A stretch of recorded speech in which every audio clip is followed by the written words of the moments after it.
No, I don't want to update Java, you twat. What do you think? What did I say the last 10 times? Get to fuck with your Java.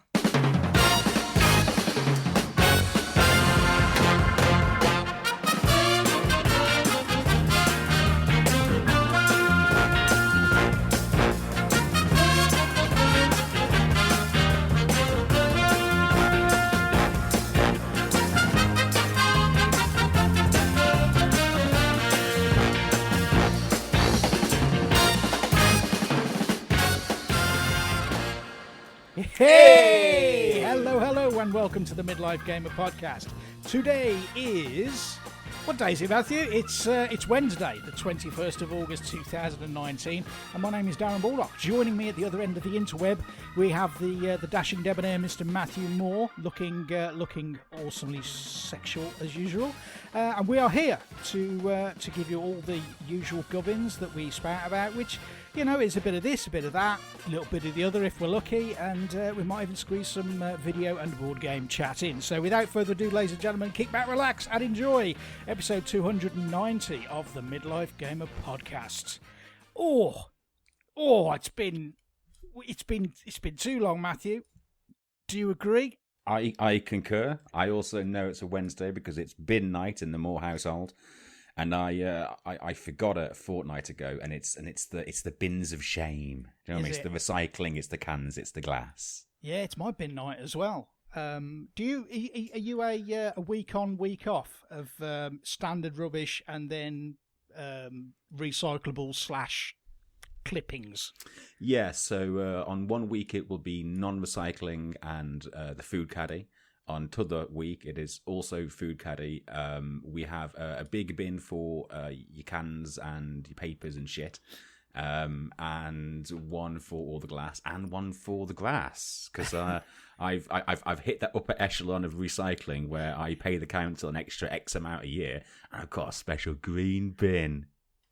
Oh, is that just for your glassware? Is it like Tesco? You know those big bottle banks that you see in Tesco? And the council put one of those in your drive. It's the only downside of having a nice long little private driveway is that bit.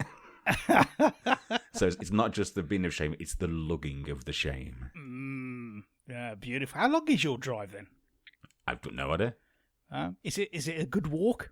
No. You can still see and everything. It's not that it's not that mad and private. It's just a nice little drive to get up there. Do you want, fella? I have to come and visit one day. Do you know what? That's not a bad shout. I am trying to orchestrate something in the background which will put me slap bang in the in your area. But it's early days yet. Does it involve you going and buying a board game? Nope. Right. No, it's not. I can say no more at this current time. I'm too much reliant on other factors out of my control, and with my way of working and my approach to life now is if it's out of my control, I don't worry about it. So there you go. Anyway, what's been occurring, my friend, since we last spoke? Oh, well, do you know what? I think I'm about ready to give a re-review for Avengers Endgame. Which I think, when I went to see it at the pictures, I said, "It's all right." No. That you're changing your tune now, because it was more of like, "It's all right." It's a little different to "It's all right." Well, okay. Then that... there's 2 degrees of "It's all right" there. It's okay, like saying something is bad or something's bad. Well, the inflection's gone up. I've watched it a couple of times now. So I watched it at cinema. Yeah. I then did go download a shitty cam torrent, which I don't tend to do that often. And then I actually I then purchased like the DVD version off Sky, and that means you can just download it straight away. So I watched it again over the past couple of nights, and yeah, after a couple more watches, do you know what? That's a really good film.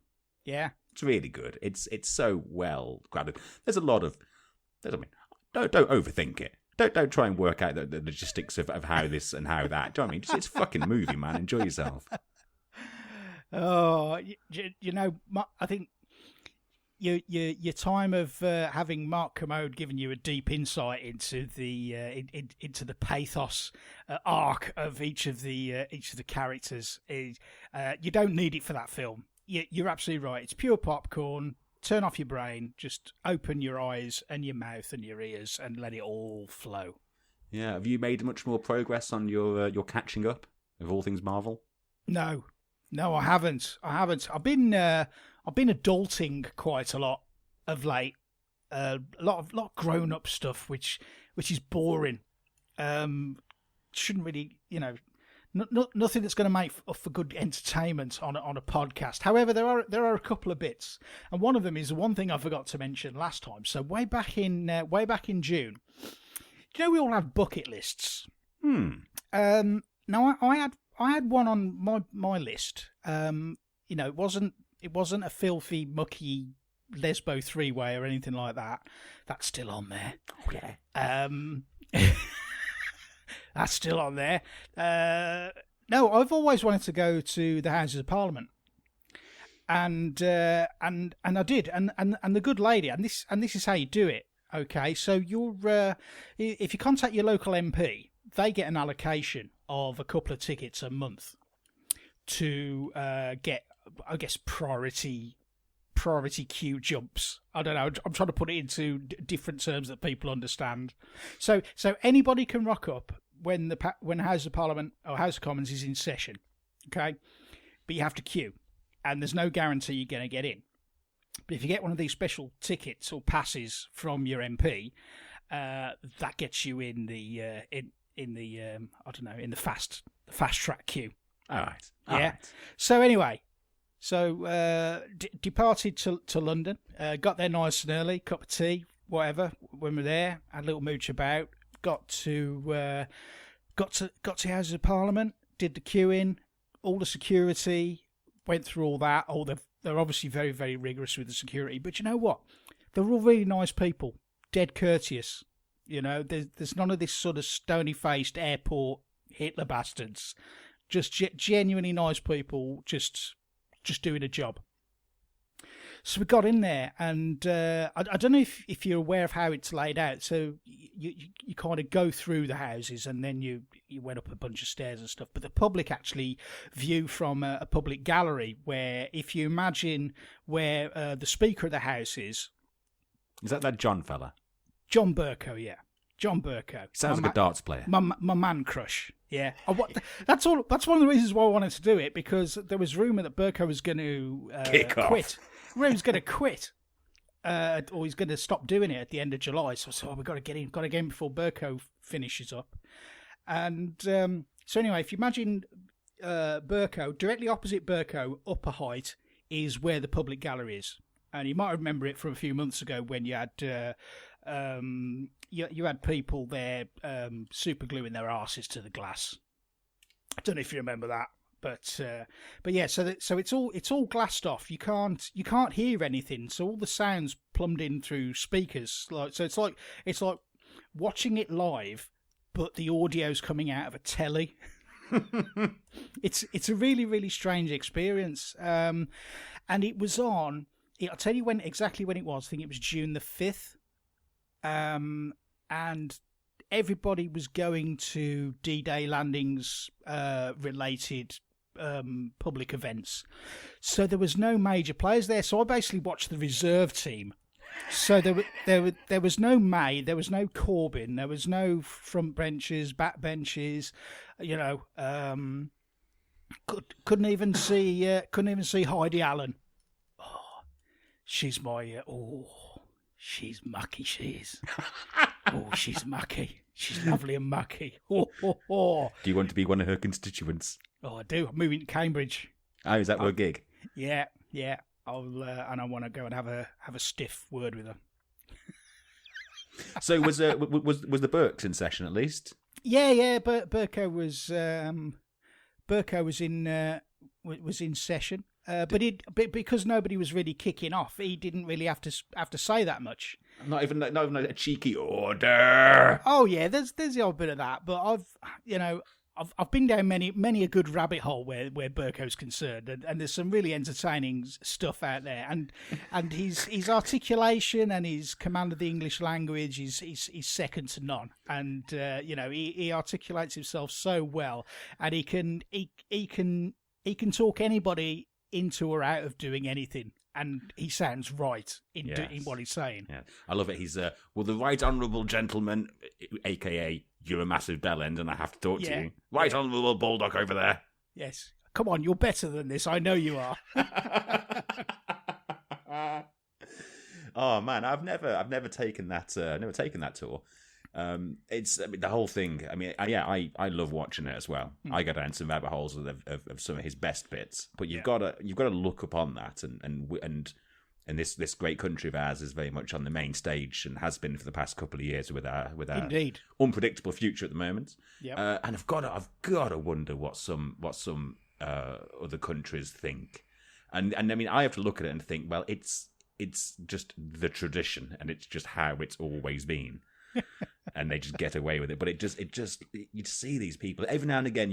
There'll be like a great clip of somebody who just looks like a normal bloke or a normal lady who's working hard for their constituents, and then you just get the people who were born into it, and it's all they know. And I wouldn't really want to have a conversation with them in the real world. I mean, I wouldn't throw a milkshake at them. I'm not that ridiculous.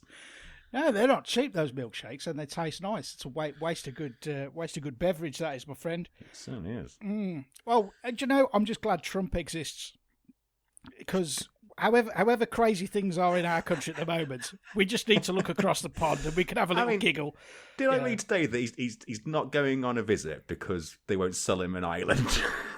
And not just an island, a country. A country, yeah. He wants to buy Greenland. For whatever reason, I don't know, turn it into a golf course, whatever. But it's interesting times, as a famous person once said. Interesting times indeed.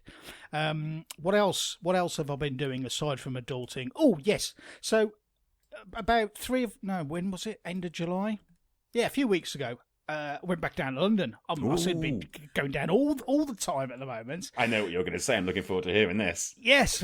So I went to a Faulty Towers dining experience. So was this like a red letter day? Was it something that was gifted to you? An experience? It was gifted to me and the good lady for Christmas by my mother, and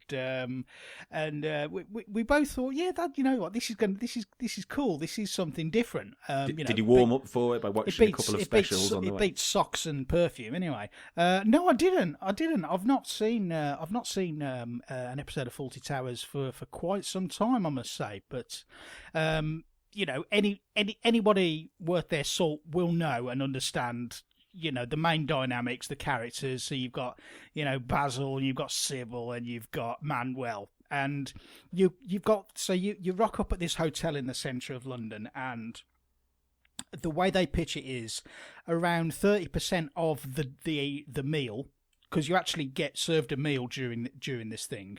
About 30% of the experience is scripted, and the rest is kind of, as I found out as we went through, there's a lot of freestyling along the way, but to much hilarity. I seem to have got picked on quite a lot during that, and do you know what? I'm game for that kind of stuff.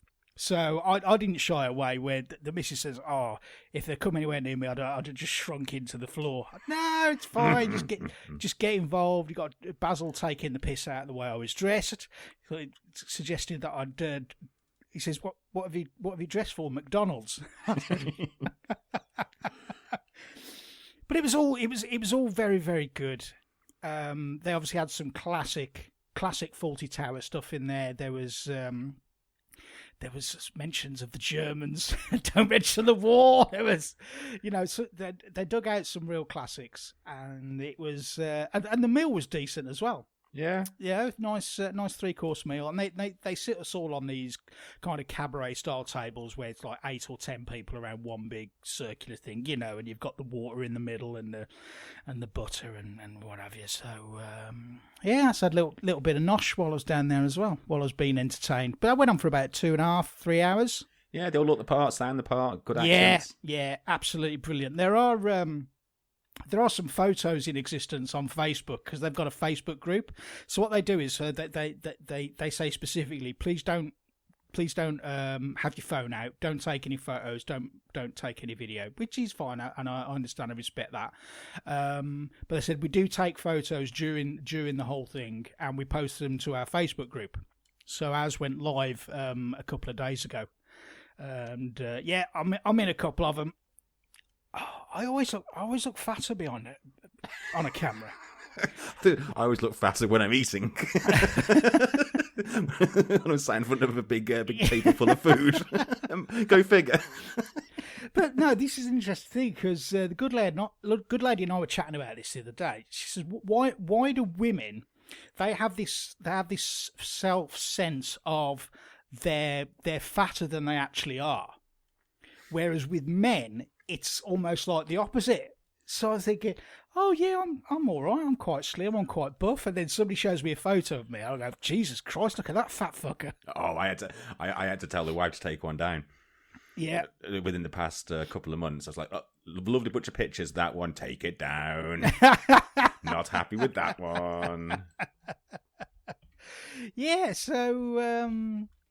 So yeah, a couple of trips to London for two completely different things. Both were really entertaining, and I would recommend them both to anybody interested. Yeah, it sounds like a million miles away from the what's it called, the murder mystery weekend that me and the wife went on a couple of years ago, and they do a similar thing. They're like, right, this kind of runs, if you like, this theme or this plot. So yeah, do us a solid and don't talk about it on social media until the next one's up. And everyone always seems to be pretty good with that. Yeah. I mean, yeah, I can't imagine them spoiling a fat lot from what you went to too much. But that sounds good. Sounds a good cracker. Did you stay down or did you travel back? No, we travelled back as well. The missus lives a little closer to London than I do, so it's just a 1 hour train ride away. Mm. All good, my friend. Well, I got myself out and about visiting corners of of our isles recently. I went to Brighton. Cracking place, Brighton. Yeah. Isn't that fun? Lovely old classic sort of seaside. They've got the because I remember there was a fire, wasn't there, a couple of years ago on one of the main piers, and there's still a little bit out in the water. You can still see it. It's like that's a bit of a shame. But we went down to go and see the Beach Boys, live, and I tell you what, that was a hell of a gig. I mean, I was doing that thing like I was 20 odd years ago before going to see Duran Duran, being like, right. I need to Google. Wait, did YouTube exist? I don't know. I need to go to LimeWire and fucking peer-to-peer me some fucking Duran Duran. And I'm like, oh God, yeah, they did this. So yeah, I started listening to the Beach Boys. I was like, oh my word, these guys did a lot of fucking songs. I mean, things like Help Me Rhonda. What was the one that was in BioShock Infinite? God Only Knows. God Only Knows. It was such a set. I think there was only two of the old boys there. The one of the brothers hadn't been feeling too well. It was good. The wife got she got a plectrum off one of the guitarists and a set list from the stage at the end. Were they given to her, or did she storm the stage and steal? A little of both. Okay. So after that, we were like, right, let's go for a bimble down the old beach, and then guess what? There's a pier there, and you know what's on a pier, don't you? Arcades. Yeah. Come on then. So I'll do a lap. I'll do a lap and see what are the go-tos, what are the ones that I'm tempted. And they had all the shooty ones that used to be my go-to maybe like 20 years ago. When you go to the pictures, you go a bit of Time Crisis or House of the Dead. Yeah, which was the one where the guns actually sort of clicked and had a bit of a point blank. Point blank. Yeah. All right. So I had a go on one game. It was getting late, and they were looking to shut the place down. And then I saw it, and I thought, can I still do that? Have I still got what it takes to DDR myself at the age of 40? Right, here we go. Come on, then. Well, the answer to that is no. No. I'm very much glad that no one took a picture of me on that. But I was going through the songs. I was like, where's Captain Jack? That's the only song I fucking remember is Captain Jack from the old ones. Eventually, I think I just stuck with a Kylie song. I thought, there you go, Wayne will be happy with me at the least. and I'm fucking doing the thing, and I'm feeling a bit I'm feeling a bit confident, I wouldn't say cocky, but I was enjoying myself, and I sort of turned around after with a big beaming smile on my face, and is the wife still there watching me, give support to me? Is she, fuck? Nah. She went, she's got bored after about 30 seconds. I went, yeah, yes, well, I married that. Bless herself. She sat there on the old 2p machines making herself a very small fortune. Well, of course, yes. Oh, man, DDR. I then had to, I went down a bit of a rabbit hole, and I was showing her some of the videos that you see of those crazy pro guys who play both sides at the same time with their hands and their feet, and they're jumping around side to side. I don't know if it's still a scene for that. I imagine it probably is somewhere. Oh, I'll tell you what, if they had some Persona 5 music on that, I'd have been all about it. Of course you would have, mate. Of course you would. Are you having withdrawal symptoms from the P5? Are you diving back in on a new game plus or? Withdrawal symptoms to a point, I am, So I went back and I watched or rewatched almost the entirety of like a 3-hour long live gig in Japan, and that was sort of bringing in songs from, I'm assuming a lot of them from Persona 4, and I'm like, oh, even these songs are fucking brilliant. But I was looking on the PlayStation Store today because someone hit me up a while ago saying, bruv, that rhythm game, it's on cheaps for PlayStation Plus members, but it'd been so long since I took a look. I had a nose, but sure enough, it's like 90 quid if you want the Persona 4 and 5 version. So I'm not touching them yet. But again, I saw all the DLC. Like there's an even harder difficulty level you can download. But then it's also got all the swimsuits as well. So that might be a burning reason to have another go. But I'm also just sort of, firstly, I love that game. I saw that that Colm is playing it at the moment, so I'm very envious of him. But yeah, I'm just sort of interested to see how it manages the New Game Plus. Like I say, I've got a feeling that the one character who I completely maxed out my social stats with, I've got a special thing for that character. I imagine I can give it to me straight away, being they're now fully up there. But there's a bunch of other romances I wanted to take a look at. I mean, like the school teacher. You could romance the school teacher. Good, yeah. When you say romance, how does that manifest itself within the game? Well, it's not a mini game. It's I got with the American blonde lady who's a model.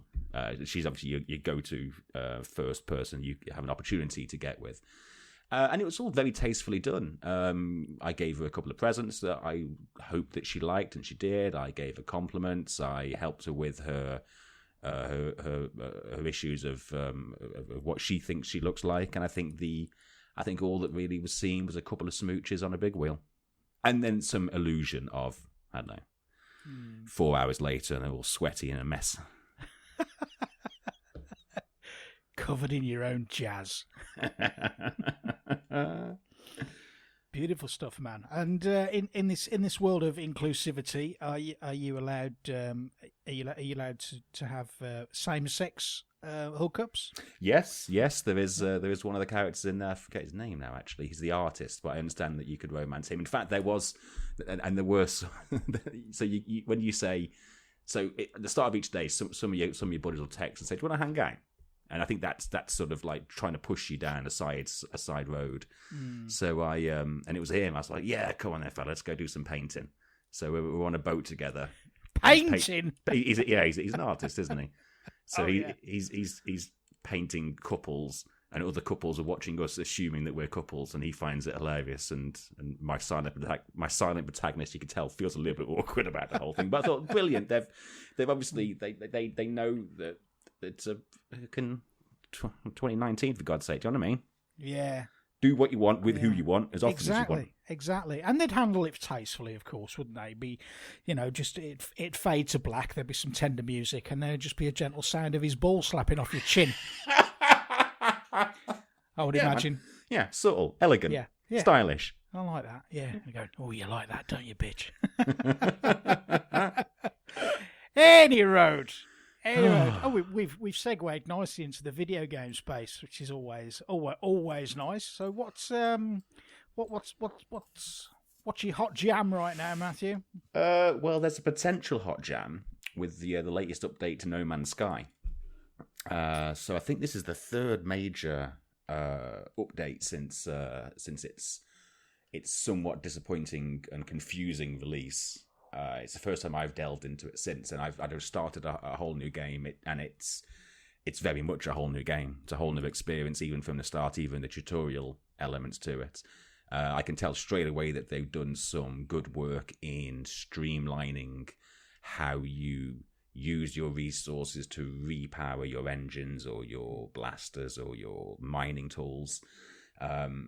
It looks like they've done a lot more work around the base buildings. And you've noticed when you start the game, you can be like, right, normal game or a harder version with permadeath, I think. And even one version with which is just about exploring and dicking around. I think maybe resources are infinite, and you can just go and build what your imagination can come up with. But from everything I've seen, there's better and easier ways of enjoying that experience with your friends, and it's also compatible with the PSVR.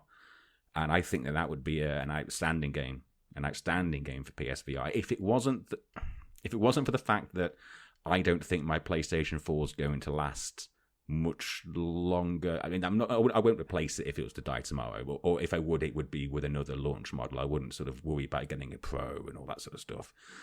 And I know that we're going to get new consoles in the next couple of years, so I may have to hold off, and unless I see the first version very cheap. I think my indulgence in the VR may wait until the next generation. I think I'm very much.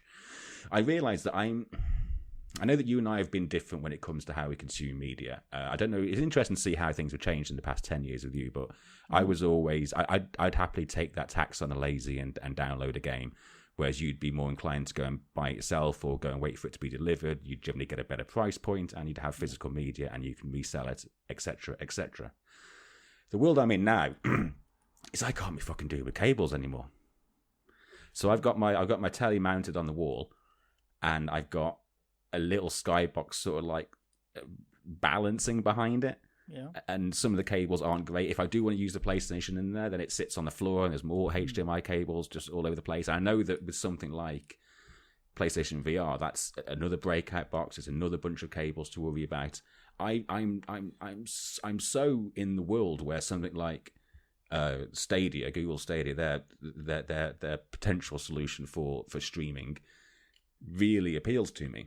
But I just don't see it as a replacement anytime soon. And although I've got my PC now, I don't really consider it to be a high-end gaming thing. I probably could get an old Oculus or an old Vive and it would work, but I just with the space that I have, it's not how I would want to experience that.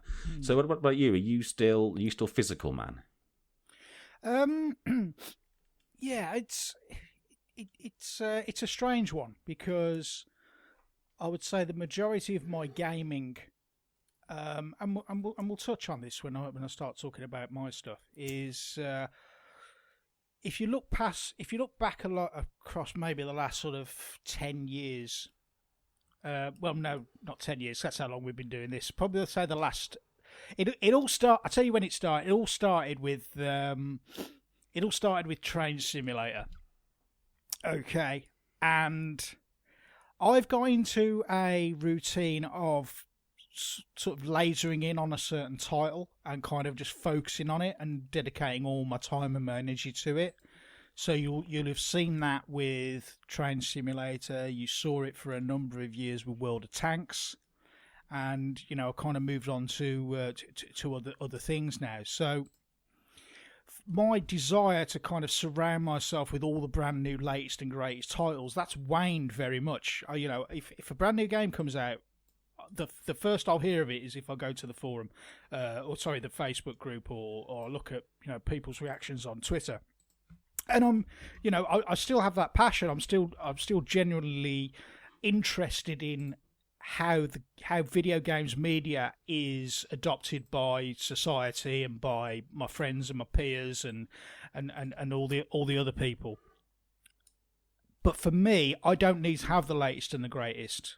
I just want to have something that entertains me and occupies my time, gets the old grey matter churning, and hopefully doesn't cost me too much money, because after you're done buying board games, there ain't a lot left. But interestingly, though, you're talking about this kind of VR shenanigans, and I've been taking curious looks into VR over the last few weeks, and I'm toying with the idea of, because I'm like you, I'm done with cables. I don't want them anymore. They're an annoyance. So Oculus Quest appears to be a viable solution. Yeah, for 500 quid. You know, or 500 rips, and it's all there. You don't have to hook into anything. You know. No. So is it got? I assume it's got all the computing power and storage on the actual device on your head. My understanding is, yeah, it's all built in. Now, I don't expect it to be running amazing quality graphics. All right. And I believe, and again, I'm just at the early stages of my looking into this at the moment. They kind of have their own store, and there are certain games.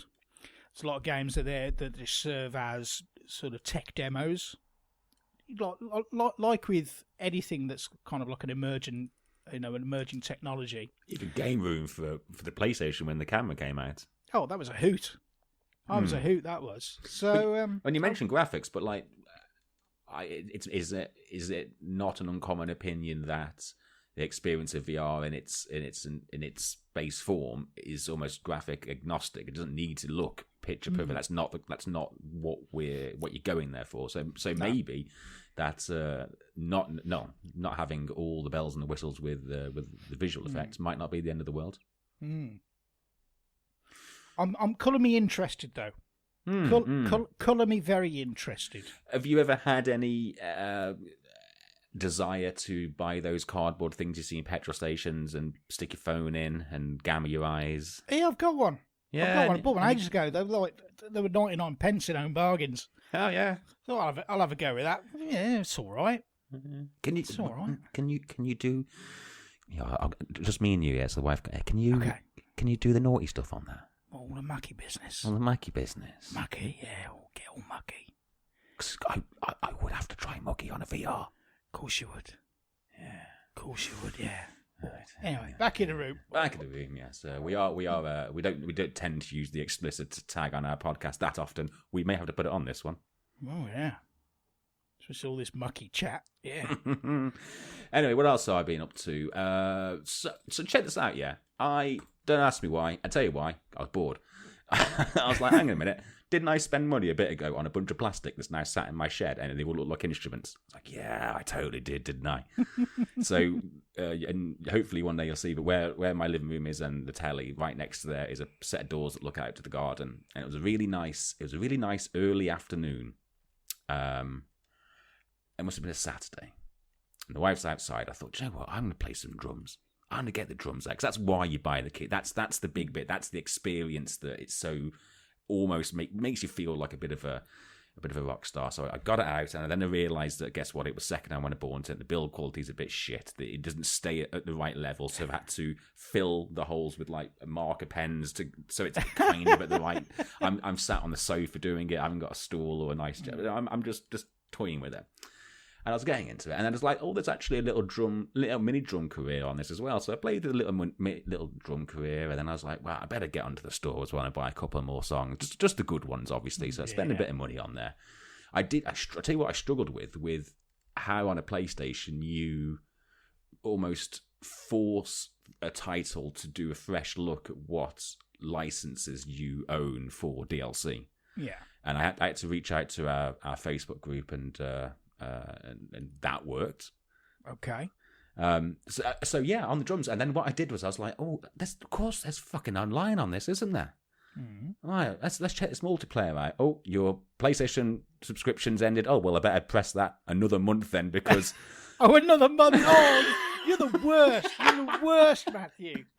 absolute fucking worst. Right, if everyone wants to think about buying me anything in the future, just buy me a 12-month subscription to Summit that I use, and then I'll be eventually over the year. Not only will I have saved money, but I won't have had that time to at least 10 times a year. I'll go, oh, for fuck's sake. Some things are constant, and there are certainties in this world. Okay, there are certainties: death, taxes, and Matthew buying his PS Plus subscription 1 month at a time. I don't know. I don't know. Okay, but I got online. Okay. And it was kind of like, it was also, so people say that, okay, the drums are close to 1-to-1. It was absolutely 1-to-1 trying to find a band if you're the drummer, because there aren't that many drummers out there, because drumming's a pain in the arse, because you have to keep your kit somewhere. So I could just go into quick play, and eventually I would like, finally we've got a full band. This is fucking, well, I say a full band, there's also no fucking singers around. But like, okay, so there'll be like a bassist and the guitarist. It's a little bit clunky to get into. I think you have to, like most games, you have to wait for the game to end before starting another one. But if they put a whole set of 10 songs, it's, I mean, but when I did get in there, it was a lot of fun. Now, these guys are obviously the guys who are still playing it possibly on a daily basis. Otherwise known as they're shit hot. Yes, I bet they are. And it's great watching them, both of them on expert. I mean, if I'm on the guitar, I'll mostly play expert, unless it's fucking... I played Dragon Force about twice, and that took about half an hour. But it was good, and then it got to the end, and if you remember, on some songs, it gets to the end, and then everyone has to sort of like... And then and these guys, I'm like... if there's one note I have to hit in this song, it's fucking this one. So far, I have a 50% success rate on that. So is there voice chat during this as well, or? I think there is. I know I could plug a microphone in straight into the drum kit, but that could be an interesting. Oh, just to hear oh, for fuck's sake, when you miss the last note. Oh, it was a lovely experience, and I guess I'm glad I can go to that. And I pulled it out a good couple of times. Like, it'd be 5:00. I'd finish work. It's a lovely day outside. I've got an hour before the wife gets back. She tends to sort of pot for an hour before we settle down, so I could get about 2 hours of drumming in. And one thing I've noticed is since I've moved, I barely fucking leave the house. I don't walk anywhere. My steps, like I used to run, steps of like almost nothing. So, but doing that and the exercise you feel from it, my Fitbit was convinced I was on a marathon or having a massive left-hand wank.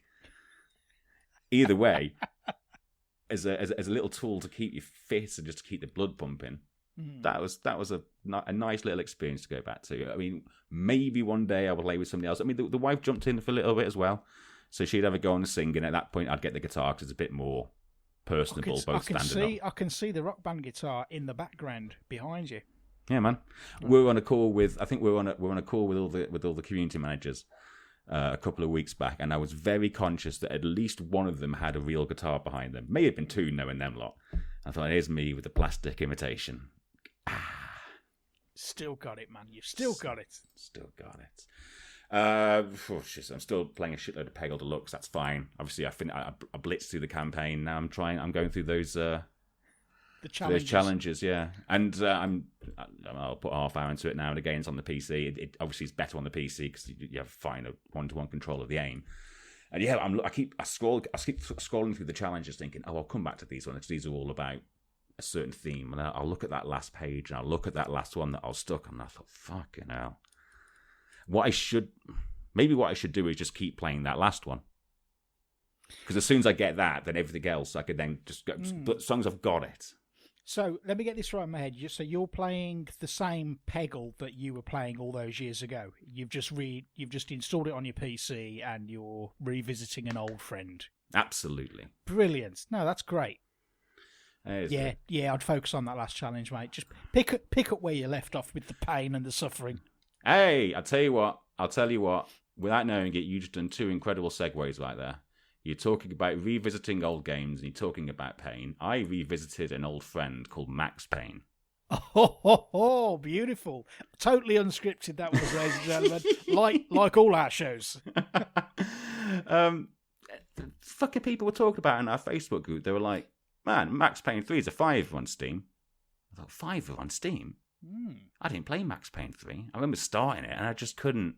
I don't know, man. I just couldn't. Something didn't click, and it was a real shame because I fucking loved them 2 Remedy ones. Loved them. They're up there now with my Tapestry. The first one especially.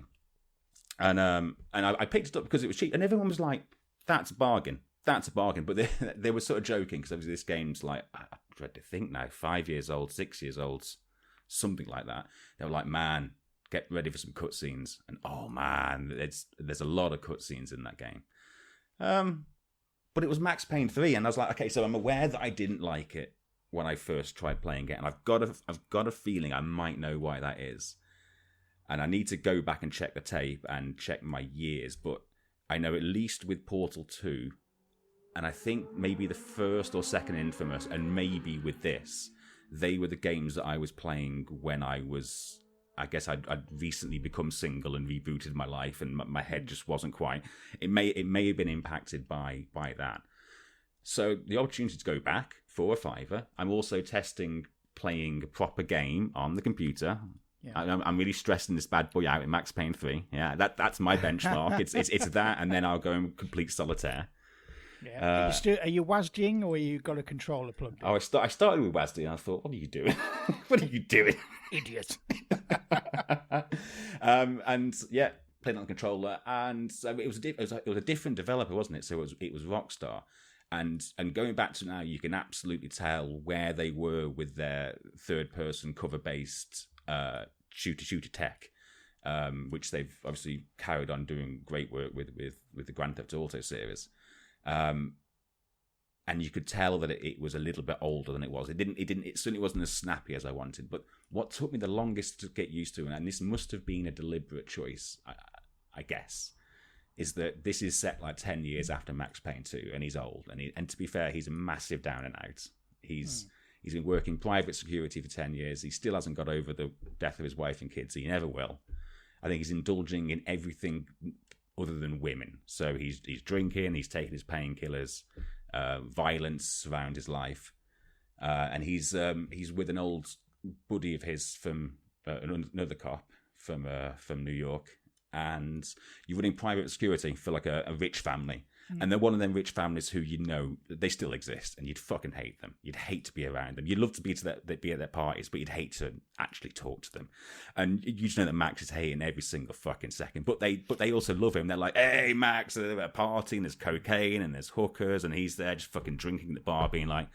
And he's still got that inner monologue through the whole time. He's like, every one of these drinks making me think back that maybe if I didn't push that guy off the ladder, things may have been a little bit different. But right now, it's just me, my gun, and I haven't even got a badge, and I'm pissed. And you're still like, yeah, man, you really fucking are. And so it would transition from that. And yeah, there's a lot of cutscenes, and they do pour a lot of story into it. It does flip into the past again to show him sort of as before leaving New York, but still kind of messed up, because there's a lot of that. If you like seeing a bloke down in his luck, montage after montage, and with beautiful flicker effects and screen lens, it's very stylishly put, but they don't stop reminding you that Max has had a shitty time and doesn't seem to catch a break.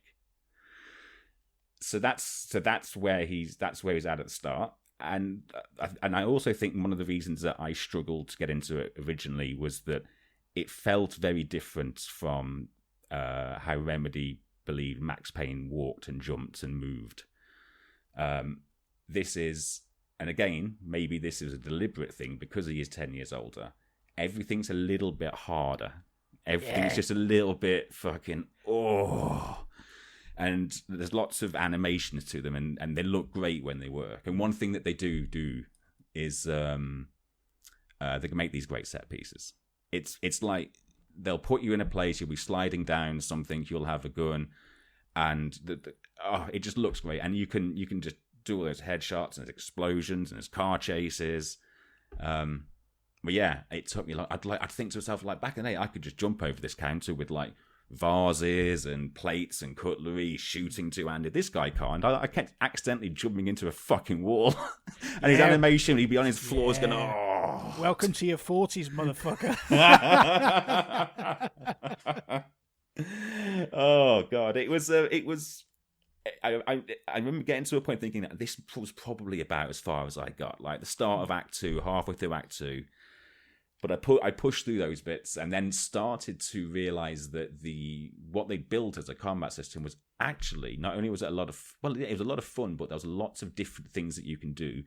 And you start to realise that when I get better at knowing how to move around this world and engage with these mechanics, it can be dead rewarding. And they've put like an arcade mode in there.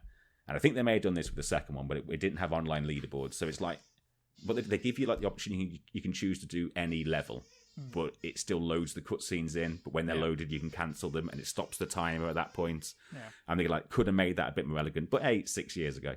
And what 6 years or however long will tell you is that leaderboard is hacked to shit. It's like everyone's got 9999999. I'm like, of course you have. Yeah, right, bullshitting bastards. Yeah. Oh, good man, Max Payne. Max Payne, man. Wow. Nice to round off that chapter. Yeah. So is that all the Max Payne's done now for you? Unless they make a fourth one, then yeah. God, I just did a Matthew. Right, so I could have sworn there was another Max Payne. Was there not no. Like a side thing or something that was Max Payne-esque? Well, I might have dreamt it. Feel free to correct me if that's the case. I would love nothing more than an extra bit of Max in my life. Of course. Wouldn't we all, my friend? Do you know what? When we have that conversation sometimes, or that question of who would you go on for a drink with, I'd probably go for a drink with Max. Oh, he'd break you. Oh, he would.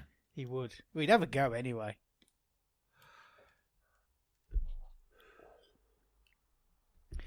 Okay. Do you know what I've been playing? Go on, tell me. I'm still playing Eternal. Yeah? I play it every day. Of course you do. I do. I love it. It's great. It's great. I'm getting really good at it. Yeah. You know, there's monthly leagues, and I've just managed to get up into the diamond tier for the first time.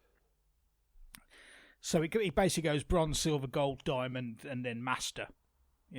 Once you get into the master, then there's a numbered rank in your little avatar. Is that your prestige? I guess so. It's something to aspire to and something to aim for. But I really enjoy it. I really enjoy it, and I'm sure I've said this before. That the only reason I play this all the time over Magic Arena is the fact that I can play Eternal on my Chromebook, because it's just anything that's Android OS I can run on my Chromebook. So it's just perfect for me. I'll have a couple of games before I go to sleep, and then I'll have a couple throughout the day. Maybe I'll have a couple of games on my lunch break. Do my dailies. Get my free packs. That Chromebook go everywhere with you to work as well?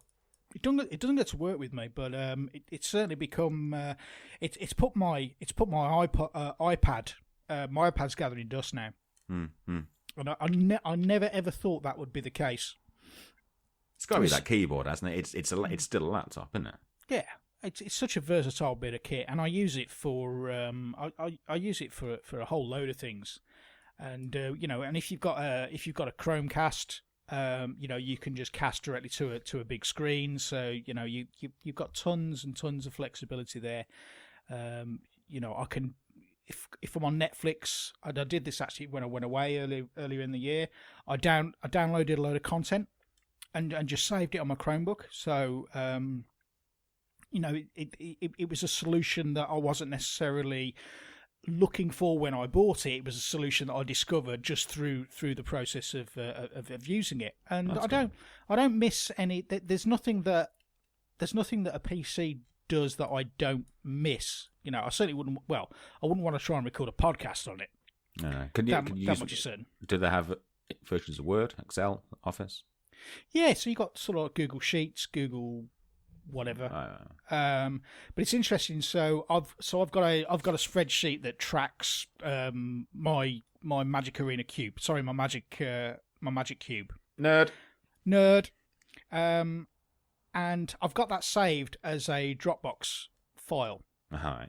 So it's saved in my Dropbox. I can edit it on the fly on my PC, and then I can also access it through Dropbox on my Chromebook. And when you open it, you can select how you want to open it. So you can open it with Google Sheets, or you can open it with Excel Online. So I don't even have Excel installed, but I use Excel Online, which is it's just perfect. You know, That's cool. No Microsoft products installed on this yet. I'm using Excel. It's crazy. Is there no license for that? I think I've probably bought in because I got some corporate Office 365 sort of cheap thing that I just keep getting for cheap money. Can I make an admission that I just realised? And you can tell me off. You can tell me off for it. I also pay. I think it's £5.99 a month for 5 licenses of Microsoft Office. Jesus, no! I'm so relieved. I thought you were going to say I forgot to press record. Me and you, dumb brother.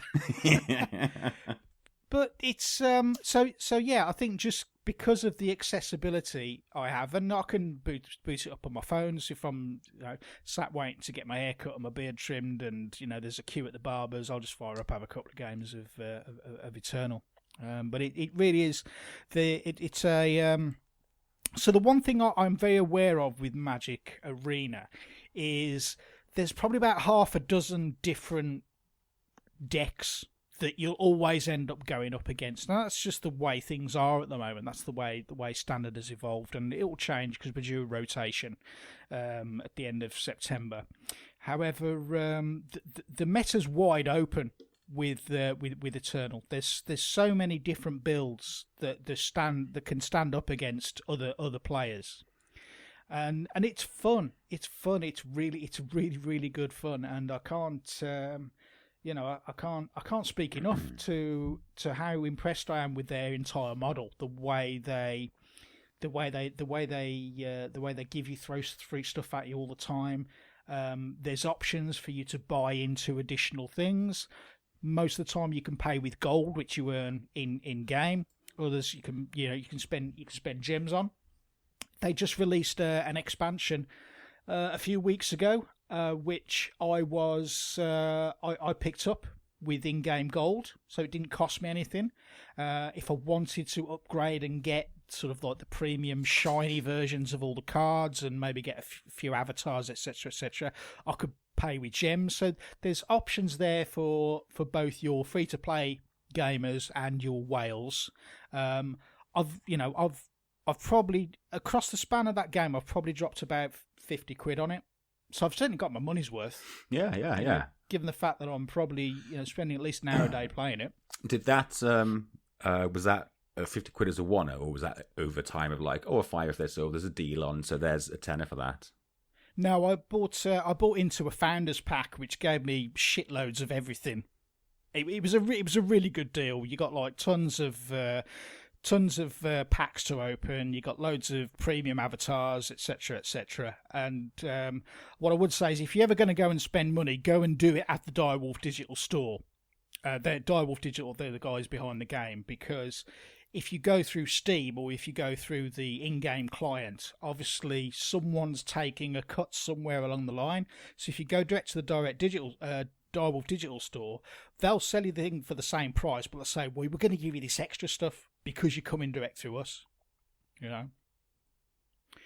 But no, from a digital perspective, getting loads of gaming on, but it's just the one game. I'm having fun. I'm having loads of fun with it. I'm glad that you're liking that. So there you go. That's I think that's the sum of our digital shenanigans. Unless there's any late entries from you, Matthew. No.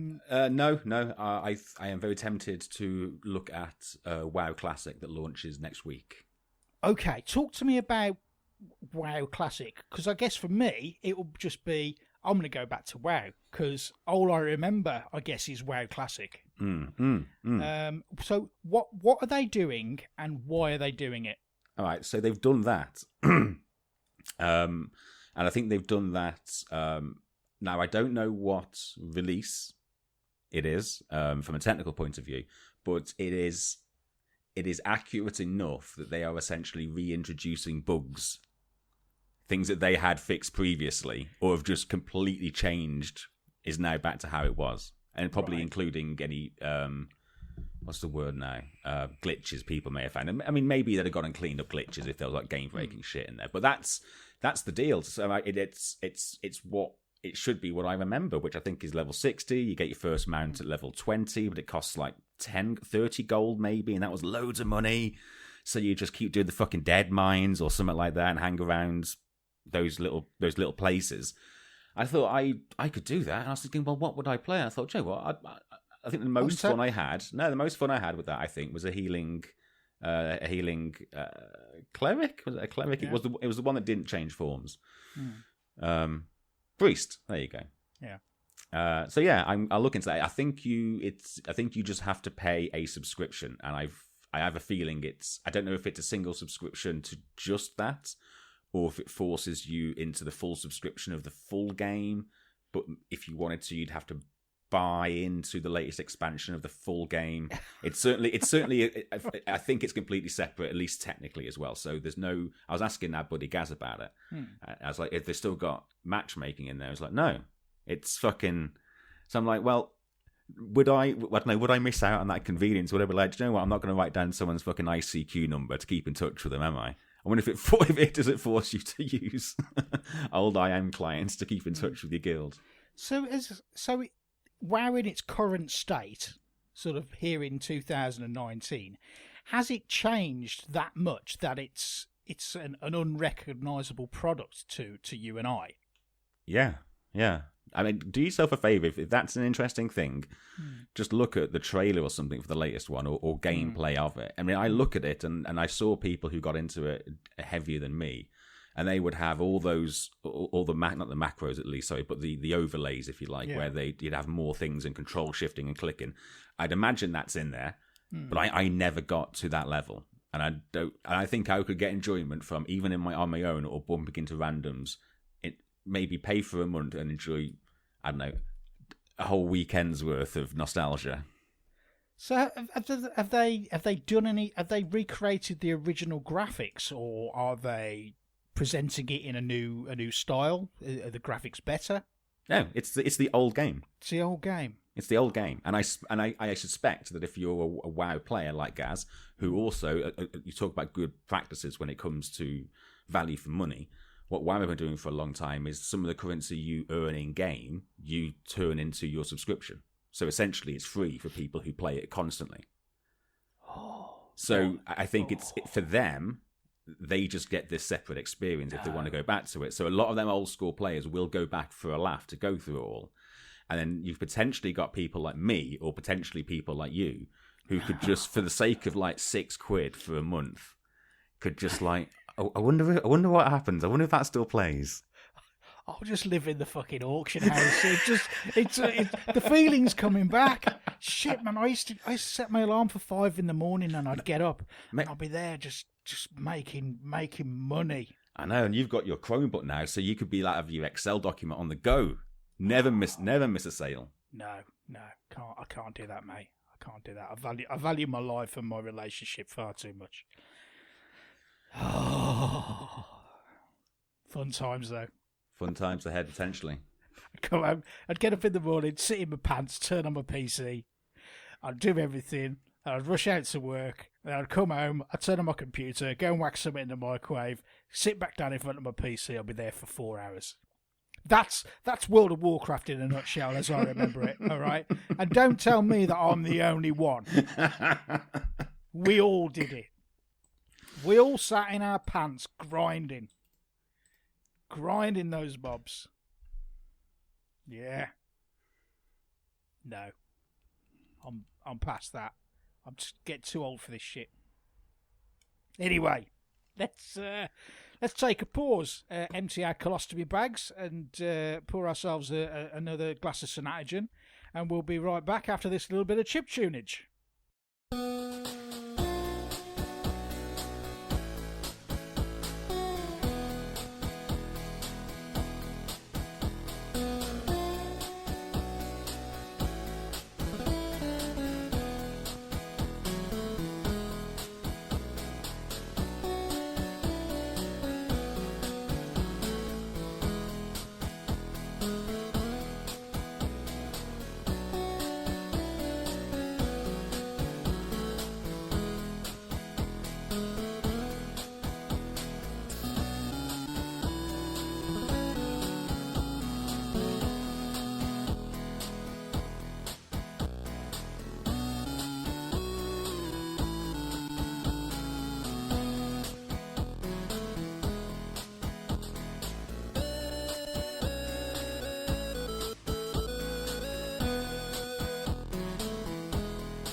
And we're back. Well. Bit of Chris Isaac there, eh? Ooh, bit laid back. I do like that sexy song. That is sexy song. Anyway, let's have a discussion about some things before we get too deep into the world of analog in Darren's world. So, I guess since we last spoke, we've gone live with the tickets for MLGX. MLGX, what is that, you may ask? Well, it's our little get together we're having at the end of September. We don't need Eurogamer Expo to carry our fun along. We make our own fun. We do, and the tickets are going really well. I'm super stoked with the amount we sold. There's still some left. If you're still on the fence, but don't leave it too late, because there's only so many people we can fit into that room upstairs at the Victoria in the centre of Birmingham. Oh, they do nice beer there, I've got to say. Nice beer at the Vic. So is this the room where we've had a dance a few times? We have. We've had a dance on a number of occasions. Yes. There's we've got a DJ.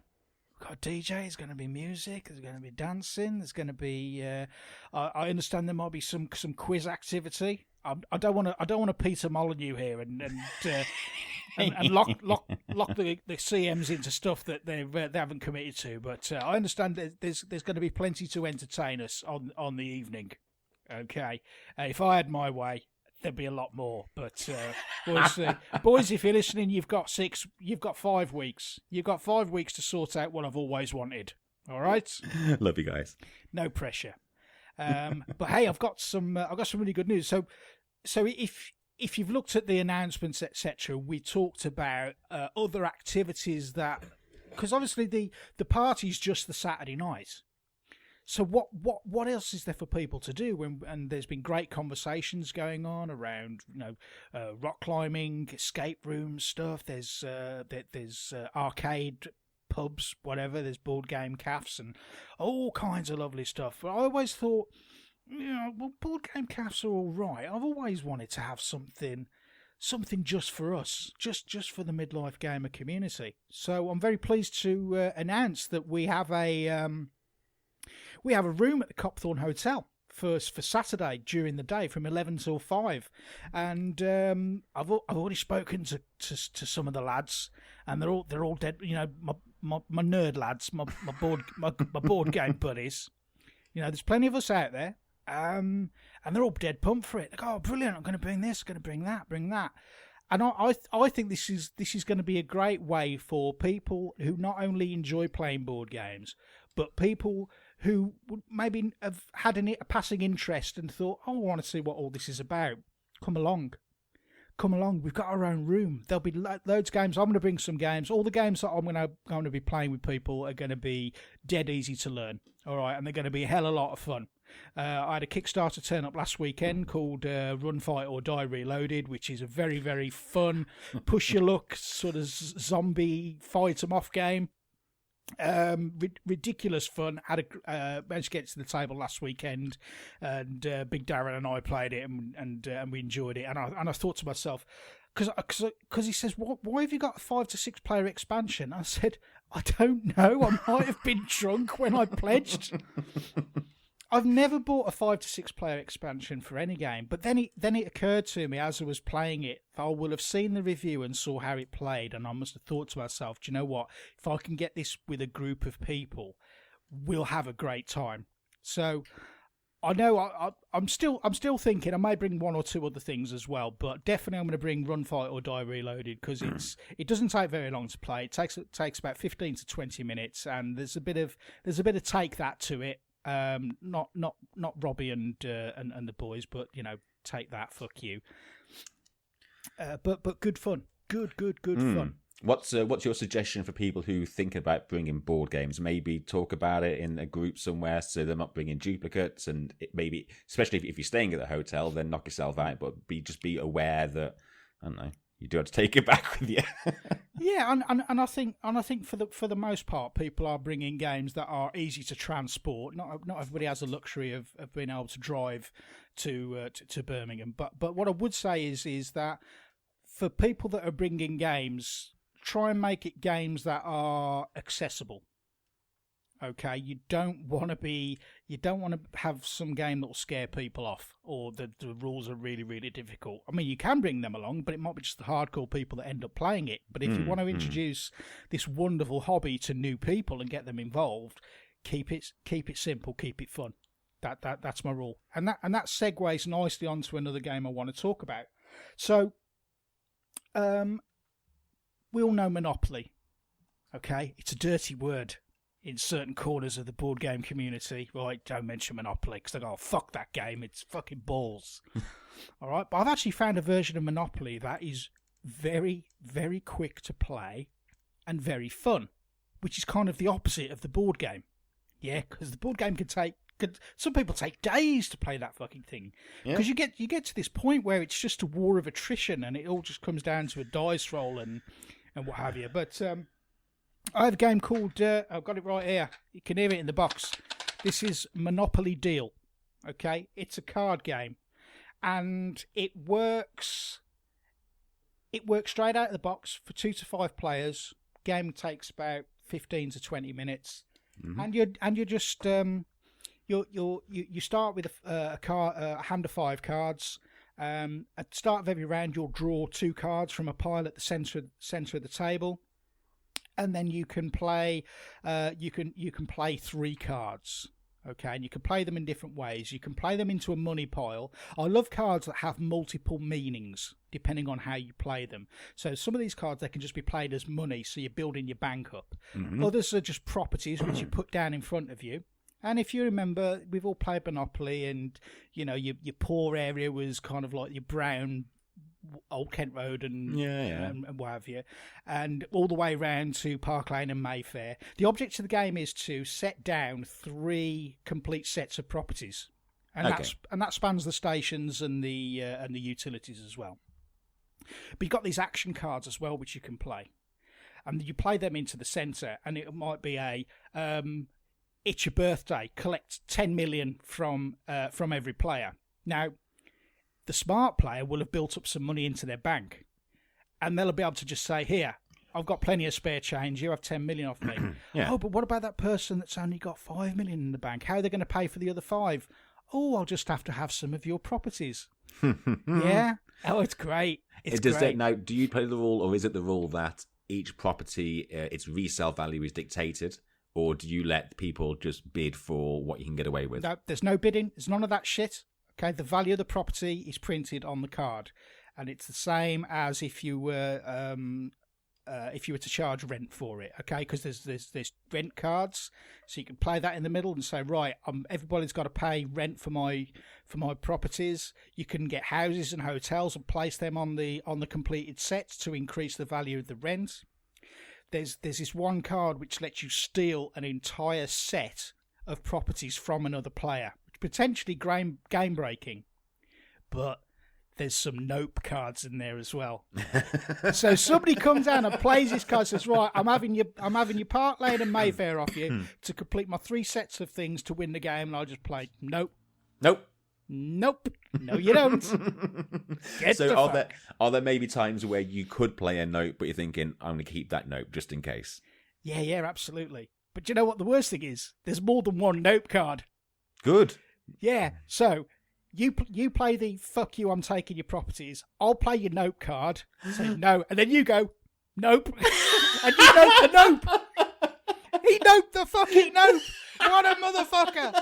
Don't you come here noping my nope. Who does that? Yeah. The skillful players. All right. Skillful players. But that's a hell of a hoot. Me and the good lady enjoy it. It's great fun. You can pick it up for under a tenner. It's a great one for light fillers if you're waiting for waiting for something. If you're part of a board game club and you're waiting for somebody else to finish, or if you're just sitting around the table as a family with young children, young and old. It's an easy one to bust out, and everyone's kind of familiar with Monopoly, particularly us old people. We've got scarred memories of those horrible things. But yeah, it's I think you pick it up for under a tenner. Shop around, do the right thing, you'll be golden. Mm-hmm. Would it be a portable game for a train or a plane? Look at it, it's just in a box here. It's I don't know. It's probably about no. There's 110 cards. And do you know what, brother? I don't know if you can hear. I haven't even sleeved these. These are unsleeved cards. All right. And the only reason I haven't sleeved them is because if I sleeved them, they wouldn't fit in this nice little travel box. So I'm having that with me. That's going to where you better be sleeving it before you bring it. No, it's fine. I mean, look, at the end of the day, if it costs under a tenner, I'll just replace it. That's how I've got to look at this. Although if the box was big, I'd sleeve it. Oh, yeah. You know I would. Of course you would. So there you go. That's all I'm going to talk about on the on the analog front. It's all good. It's all good. That's the other part of my adulting that I've got going on at the moment. So I've dismantled an old rickety wardrobe in my bedroom. Good. Which is going to free me up loads of space to have some nice new bedside cabinets. But also, I can fit another Kallax in my house. What? Another Kallax unit. It's just somewhere else to store board games, mate. Oh, okay. Yeah. Okay. So the stash. So there'll be a stash of board games in the bedroom. Yeah. Are there what's it, video game? Not video games, sorry, board games. There's obviously like Chance and Dare and sort of titillizing truth or dare style things. Have you ever seen anything sort of that pushes that sort of that boundary? There's mucky games, but they're normally I guess what would you say? They're very tongue in cheek. You wouldn't be rocking up to your local board game club with one of those. However, you've just reminded me of something. On Kickstarter right now, there is a game called, if I just find it, this is right up your alley. This is Matthew, Gay Sauna, the board game. Oh, wowzers. Okay, a new adult adventure game where you score points by scoring guys. See what they did there? Yeah. See what they did there? I'm just going to read through the campaign, actually. It says, are you ready for this? Embark on a lustful adventure into the mysterious world of gay saunas. You will compete in this raunchy hookup contest using your brains and balls to ensure you've bagged more gorgeous, sweaty men than any of your buddies. This is all legit. You can go read this right now. 6 unlikely friends had a secret. They were all different types, but their lust for men united them. It turned out the kinky boys had made a game out of their visits to the gay sauna, with each of them competing to get the most men. They scored a point for every guy they were with. However, they didn't do sloppy seconds. Oh, I bet they did. I bet they did.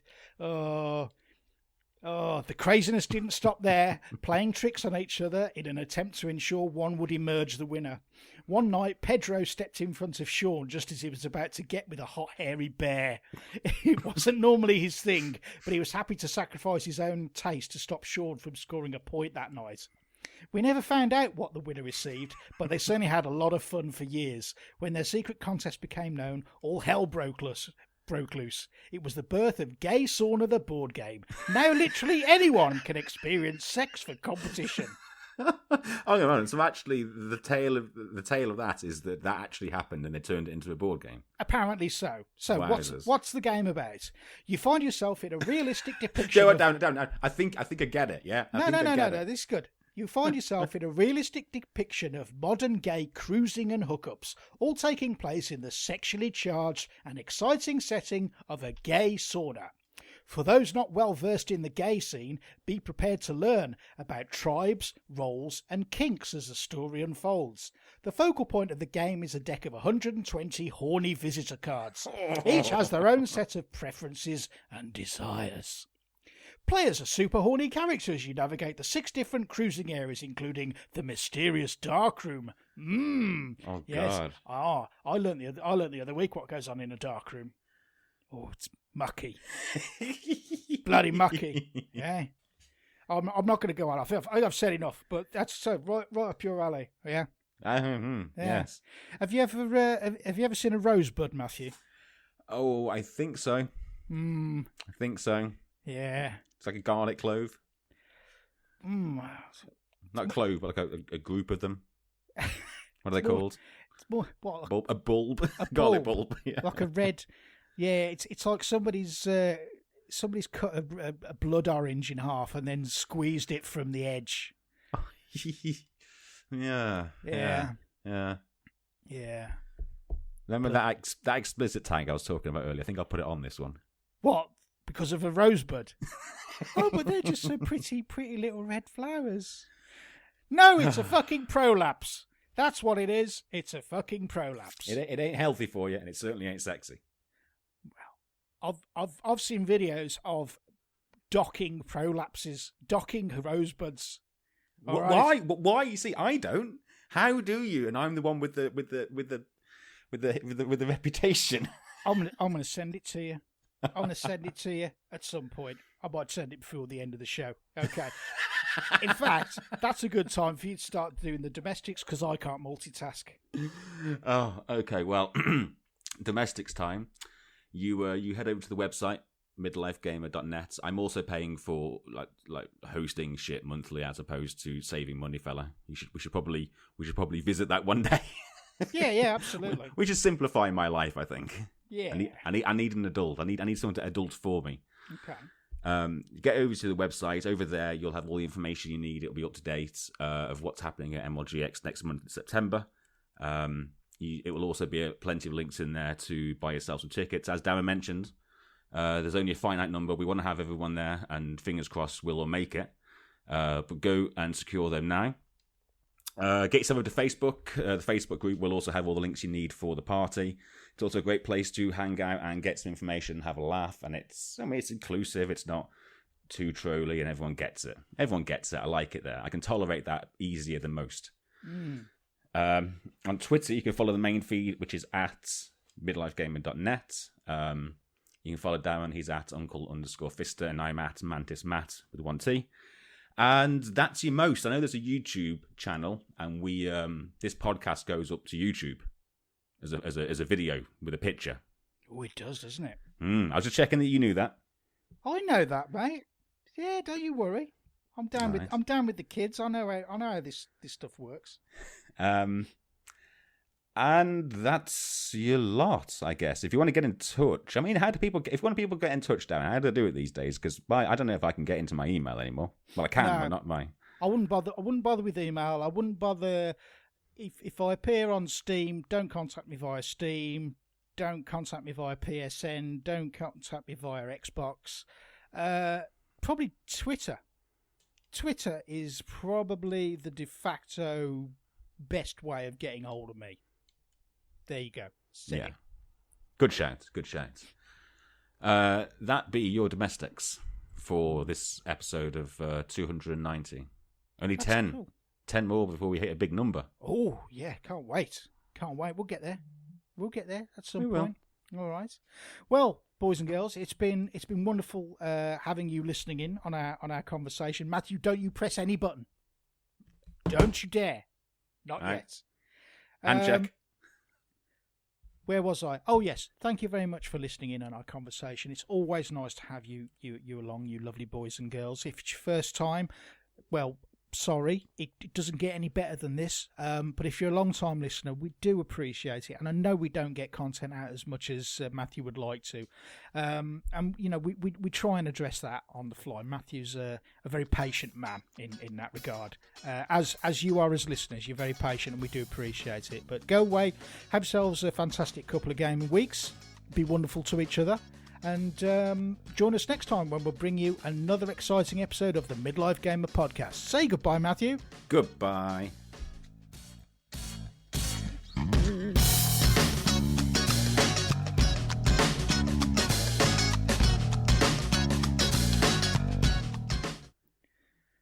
What are you waving at me for? I was trying to get your attention. Right, shall we assume... Let's make a massive assumption here. Let's make an assumption that this fella called SuperFrank08... as he's left a review, shall we assume that he knows to listen to after the music to hear what happens after the music? Oh, he absolutely does listen. If he's gone to the extent of leaving a review, he will definitely still be here. Big Frank. Thank you, fella. Big Frank. Hey, first of the year. Well, you know, it is August. It's about fucking time, isn't it? Jesus. Oh man. Hey, I want to talk to you about betting. Yeah. And you sort of brought up a little bit earlier when you were talking about how the money that you put into some of the games that you put it into it, particularly with digitally, that you're sort of cool with that. And there's loads of things at the moment, people kicking off about loot boxes, and it's not great. It's not great, but it's also like real money being filtered into a digital form. Like, so GTA has got the ability to spend real money in their casino for no monetary value back. Right, you're never going to get that money back, but it's a casino, and that's the thing that people are talking about. But something happened to me these past couple of weeks where I gambled for the first time, like properly, if you like. And have you ever gambled? I think I've done what most normal people have done. You go to the dogs on a works do, and you'll have a bet, and you got your little system. And I'll go, all right, whichever one takes a piss on the walk around, I'm taking that one because they'll be a bit lighter. Yeah, see, that's logic. But that's the extent of my gambling. And I've done that as well. And I see, and for some reason, I see that differently to what I'm going to talk about. And what I did is I had a go at using one of the main websites to bet on outcomes of football. All because I think God knows who would have been. For the past year or so, I've seen terrible Twitter sites like fucking VizComics or what they called now, Story Lad, all that sort of bullshit. We're always sort of retweeting some fella being like, yeah, once again, like everyone who followed my tips all month went from 50 quid to £1,000. And I've been seeing them for almost like a year. And each time I'd see them, I'd think, oh, I should do that bullshit. One day. No, I should do that. I should do that one day. And one day I finally did. And I went to the extent of using this guy's referral link into, I think it was Betfred. And that gave me, if I put 20 quid into the account, if it didn't work, I'd get 20 quid back. But I've still got to spend it there. Do you know what I mean? I just get an extra bet. Yeah. So no risk, yeah? Mm-hmm. Ovs. Yeah. So I signed up for it, and I set up a bunch of alerts on Twitter. I even sent him a message on Twitter going like, hey, I'm up for this one as well. I understand slow and steady wins the race. And he's like, yep, that's the one, fella. I'm like, this is all kind of interesting. And then it comes out and it's like, who's up for this? Who's up for this? And everyone's fucking liking it and going, yeah, fella, we're fucking loving it. And fucking, I'm like, oh wow, this is it's a hysteria. And he's like, right, then here we go. And he's like a link, boom. And you link it, goes straight to the Betfred website. Now, what it should do at that point is auto do it for you. Everything. But it doesn't. Yeah. So I had to do a lot of things manually. So I managed to actually put all of the stakes correctly. And it was 5 things had to happen. And it weren't just goals. It was all manner of crazy shit. So I need to have a separate conversation with you, Matthew, about exactly what you know about football and can you explain the offside rule? But I think so. I got the bet right. These 6 things had to happen, but I didn't manage to put I didn't do something. So instead of yielding 120 quid from this £20 bet everyone was putting on, or you could put £50 if you wanted, obviously. Of course, yeah. So I was still due 60 quid out. And then I think I was driving home from work and the app started telling me shit was going down. I'm like, oh, fuck, no, they're off. This is it. Pull over. Papa's going to get a new pair of shoes. and I get home and I'm trying to fucking understand the whole thing. I mean, I'm on this website and I'm looking at what's in progress and it was a mind fuck. I know that there's a lot of complexity to it if you want to look at a form and try and understand these things, I suppose. But like the terminology being used. But as I was waiting for the last thing to happen, so 5 out of the 6 things had happened. So I'm sitting there thinking, well, this is dead easy, isn't it?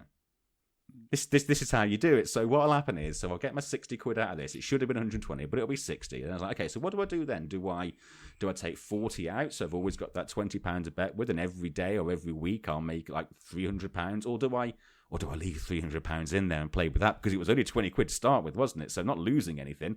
And obviously, I will always win, won't I? Yes, go on. So it came back as so it didn't win. The last one didn't win. And Twitter was like, you can't win it all the time, can you, guys? And everything. And people were like, no, you can't, fella, because like here's a screenshot of my fucking like accumulation over the past week or something. And like that was only 20 quid out of my thing. I thought, I'm so fucking glad that that didn't win. Do you know what I mean? That was my window in, and I don't know if my sort of mentality would have pursued it, maybe not. But I'm so glad that I sort of went through it, and I saw that. And I thought, well, of course, that's how it works. I'm glad that I lost that. It's an addiction, though. You know, like all things, if you allow it to get under your skin. I mean, you could have said, right, I'm gonna chase that £20 I've lost, so I'm going to put another 20 in to try and recoup it, and you just continually chasing your losses. It's unless you're very clever and you know exactly what you're looking for and looking at, and being very selective and strategic in your gambling. I totally view it as a mugs game. You know, you and I probably know one person who makes a decent living out of it, but the guy's been doing it for years, and he knows exactly what he's up to and what he's doing. You'd be better off following him on Twitter. I'm telling you now, brother, than some guy posting a photo of an envelope full of cash going, whoa, I'm up to £5,000 already, lovely money, loads of money, take my affiliate link, shove it up your fucking arse. Yeah, lovely affiliate link, give me money, money, money, money, money. And you fucking fell for it. Loads of money, look at it. Gosh, look at that. Slap it all over your mum's tits.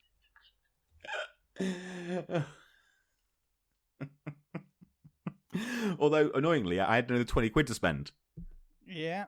So I picked one thing and it didn't come in, and I was fine. But as soon as I did that and saw it had lost, I deactivated my account. I obviously fucked off all that Twitter stuff, and was just like, man, check yourself. Yeah.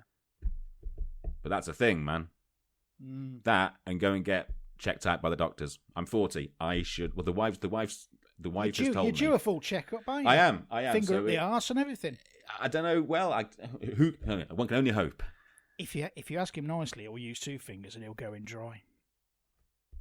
If you ask nicely. Speaking of which, you can press the button now on that thing I sent you. I mean, for new listeners, there's a one podcast here where I tell my tale of colonic negation. Right. Dan sent me a video. Do I need to put my audio on? If you want to. All right. I don't think we're going to be breaking any broadcast laws by putting the audio on. Okay. Oh, damn! What? Oh, I'll never want to see that again. Oh, fuck you, hippie. Oh, no, turn that off. No, I don't want to know that. It's like a minute and a half's worth. Keep watching. It gets worse. No. It gets worse. No. That sweet, sweet rosebud. Oh, my God. Is that actually just a minute and a half's worth of hardcore gay fisting action? And rosebud docking. Oh, God. Oh, my God. I think I've just visually worked out what that looks like. Oh, damn, I didn't need to know that. Well, you do know now. Fucking hell, I probably forgot something important. Like what? Oh, I don't know. I don't know, I can't remember. Curse you, Darren, and your filthy erotica. Okay. Right, ready when you are, bruv? Yep, there's you. Still recording. All good. Do you do saves while you're recording, or wait till the end? No, wait till the end, mate. Yeah, me Hardcore. too. Yeah. It's called Audacity Roulette. Who knows what's going to fucking happen? Can lose it all in the last second.